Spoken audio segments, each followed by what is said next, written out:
peringatan dari bumi pertiwi, Indonesia, tanah yang kaya yang seharusnya diberkahi dan kini adalah arena pertumpahan darah antara alam yang marah dan juga keserakahan manusia.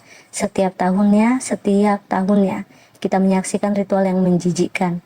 Banjir bandang datang, kita menangis, kita berdonasi dan kita menyalahkan Tuhan lalu kita kembali merusaknya. Apa yang membunuh kita? Bukan hujannya. Yang membunuh kita adalah korupsi geografisnya. Para penebang jahat. Mereka menjual paru-paru negara demi untung satu musim. Mereka tahu hutan itu perisai tapi mereka merobeknya. Dan mereka ini adalah terdakwa utama di setiap kuburan massal korban banjir bandang.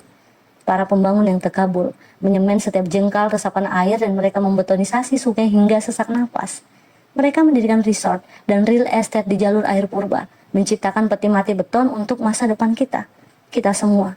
Kita yang membuang bungkus mie instan seolah bumi ini tempat sampah raksasa. Kita diam saja saat tetangga kita membangun di bibir sungai dan kita ini adalah saksi bisu dan dalam perang ini, saksi bisu itu sama saja dengan pengkhianat. Anda pikir tinggal di kota besar itu aman? Jakarta, Semarang, Surabaya, dan kota-kota besar lainnya sedang bertaruh dengan sea level rise dan banjir yang makin sering.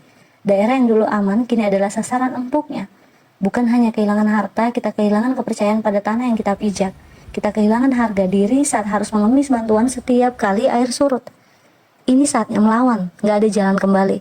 Hentikan toxic positivity, jangan cuma pray for Indonesia, jangan cuma fight for Indonesia. Jadi mata dan mulut alam, laporkan, teriakan, permalukan mereka yang merusak lingkungan di sekitar Anda, jangan takut. Karena rasa takut itu tidak akan mengeringkan banjir, tapi suara Anda bisa menghentikan pembalang. Kuasai ilmu air, tata ruang di lingkungan Anda, pahami dari mana air datang dan kemana ia harus pergi. Hapus jejak sampah Anda. Buang sampah dengan benar, bersihkan selokan di depan rumah Anda seolah itu adalah satu-satunya garis pertahanan Anda. Karena memang begitu. Kita ini generasi terakhir yang punya kesempatan untuk membalikan krisis ini. Kalau kita gagal, generasi penerus kita tidak akan mewarisi Indonesia, mereka hanya mewarisi reruntuhan bawah air. Jika kita terus mengabaikan panggilan sunyi ini, masa depan kita adalah sebuah tragedi yang ditulis dengan lumpur dan juga air mata. Kita tidak akan kehilangan negara, tetapi kita akan kehilangan jiwa dari negara ini. Saatnya berhenti memohon belas kasihan, saatnya berdiri tegak dengan kerendahan hati. Seorang anak yang sadar telah menyakiti ibunya. Pulihkan setiap akar, bersihkan setiap aliran air. Bicara dengan lembut kepada alam dan dengarkan.